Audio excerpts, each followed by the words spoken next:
Hello, young readers. My name is Joel. I'm a proud team member at Target, and I'm excited to share with you the Magic School Bus rides again. First, let's meet our characters. On my left here we have Arnold, then Keisha, then Dorothy Ann, then Ralphie, Wanda, Jyoti, Carlos, and Tim. Let's begin. Meet Miss Frizzle. No other teacher is like her. She takes her class on wild science field trips. They go on her magic school bus. It twirls and whirls and it can go anywhere. Where will the bus take them today? Let's find out. Today, Miss Frizzle's class is visiting the ocean. DA, what are you trying to catch? Carlos asks. I'm not fishing, says DA. I'm using Jyoti's smart locket to collect data. It can record temperature, depth, and more. I can't believe Jyoti let you borrow it. It's her favorite gadget, says Carlos. That's why I tied it to my fishing line. See? She reels in the line, but the locket is gone. Uh-oh, she says. Meanwhile, Miss Frizzle and the rest of the class are down on the sand. On today's trip, we'll discover the denizens and zones of the ocean. We'll find out what animals live in the ocean and which parts they live in. Suddenly, DA rushes over. Jyoti, I'm sorry, I lost your locket, she cries. My locket is too smart to get lost. We can use a tracking device to find it, says Jyoti. What about our field trip, asks Arnold. We'll learn as we go. To the bus, says Miss Frizzle. Poof! The bus transforms into a submarine and dives into the ocean. Who's ready for a dip in the intertidal zone, asks Miss Frizzle. The kids put on wetsuits and jump in. There's more life down here than just fish, Ralphie says. He sees a hermit crab, coral, and seagrass. As DA looks for the locket, the tide pulls her deeper into the ocean. Jyoti catches DA's arm. The tide goes in and out here. That's how this zone got its name. We have to follow the tide to find the locket, says DA. Let's go deeper. This is, that's a new word, Epipelagic. Let's sound it out. Epipelagic. This is the epipelagic zone, also known as the sunlight zone, says Miss Frizzle. I bet most fish live in this zone, says Wanda.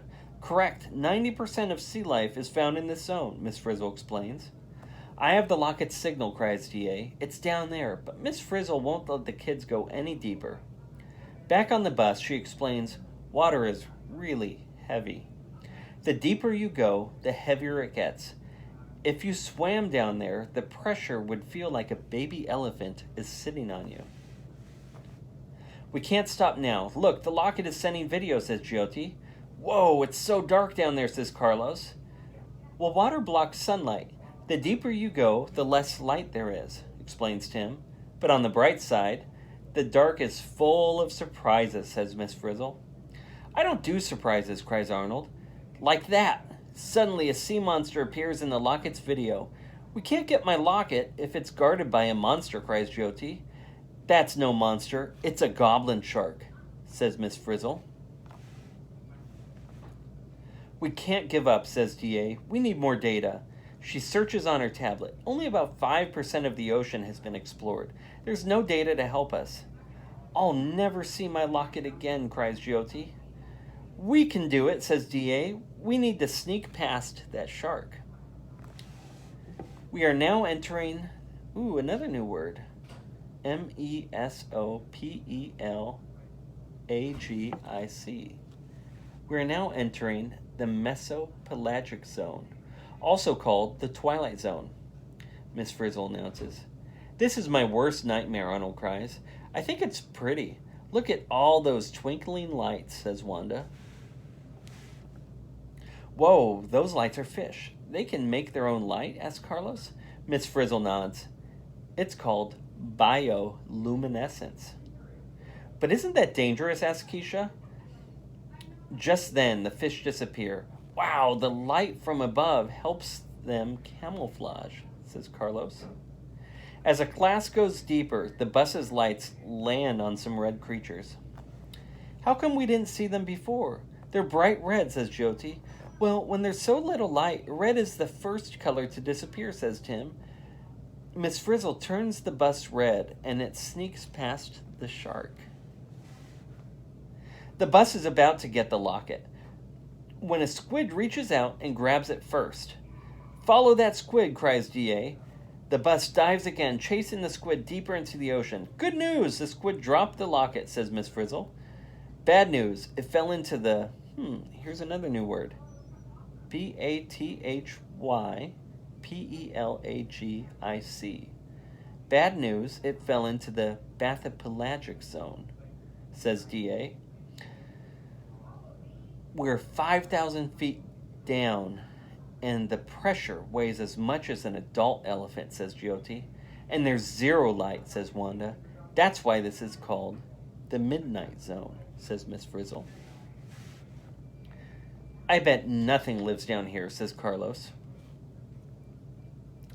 Then nothing can stop us from getting that locket, says D.A. I see a light ahead. It must be the locket, says Keisha. But there are lots of lights. Which one is the locket? We need to go investigate, says D.A. Poof! The bus makes mini-subs, and the kids head out into the deep water. Whoa, the lights are coming from those creepy fish. The kids get closer, but the fish don't move. Why aren't they chasing us? Asks Arnold. It's like they don't have the energy to move, says Jyoti. It takes a lot of energy to survive down here, ahead of chasing their prey. They lure it with lights, says Miss Frizzle. And if anything gets too close, they catch it in their big mouths, says Carlos. Finally, the kids see the locket. But how can they grab it from inside their subs? The class gets inspiration from the creepy fish. Bus, we need a big mouth, says D.A. The bus opens its mouth and scoops up the locket, and the kids in their mini-subs. Hooray, the kids shout. Everyone is ready to go home, but D.A. has an idea. I think we should go deeper. There's a whole watery world waiting to be explored. Wanda, Ralphie, imagine all the animals you could meet, says D.A. Keisha and Carlos, you never back down from a challenge. Tim and Jyoti, think about the inspiration you'd find down there. And Arnold, says D.A. No way! I want peace and quiet, he says. What could be quieter than the deep sea, pleads D.A. Okay, let's do it, her friends shout. As the bus dives deeper, it creaks under the pressure. Suddenly, Arnold shouts, We've sprung a leak.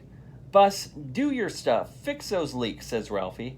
The bus can't repair itself. It used too much power to get here, says Miss Frizzle. Without any power, the bus sinks deeper into the ocean.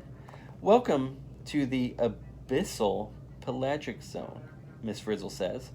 That means we're 13,000 feet down and the pressure is as heavy as 5 elephants, says D.A. Now we're in the Hadal-pelagic zone.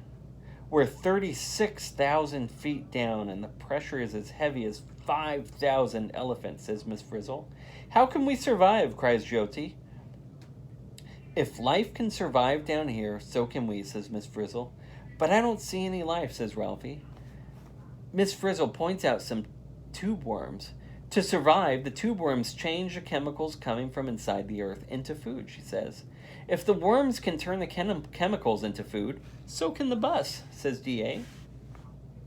Poof! The bus transforms into a tube worm and makes mini-subs for the kids. The kids use their mini-subs to push the bus towards the chemicals. Then the bus turns the chemicals into energy. The bus is all powered up and ready to do its stuff, says Miss Frizzle. The bus turns into a jellyfish and begins to zoom up toward the surface. The abyssal pelagic zone, the bathypelagic zone, the mesopelagic zone, and finally the epipelagic zone, otherwise known as the sunlight zone. D.A. declares as the bus breaks through the surface. We did it, the class cheers. And here is Professor Frizzle's glossary. Hi, I'm Miss Frizzle's sister, Professor Frizzle. I used to teach at Walkerville Elementary. Now I do scientific research with my sidekick, Goldie. I'm always on an adventure, learning new things, so here are some words for you to learn too. Wahoo! Bioluminescence. That's light given off naturally by certain kinds of animals or bacteria. Camouflage. That's a way of hiding something by covering or coloring it so it looks like its surroundings. Data. Those are facts, figures, or other pieces of information. Denizen. An animal, plant, or person living in or frequenting a particular place or area. Depth. That's the measurement from the top of something. Gadget. A small tool or device with a clever design. Guard. To prevent from danger or harm. Inspiration. To stimulate or influence someone to do something creative. Investigate. To look into carefully so as to learn the facts. Lure. To attract or tempt by promising some reward. Tide. The flowing of water away from the back to the land. Zone. An area that is divided from other areas because of a special quality. All right, thanks everyone for joining me. I hope you enjoyed The Magic School Bus Rides Again, Deep Sea Dive. Until next time.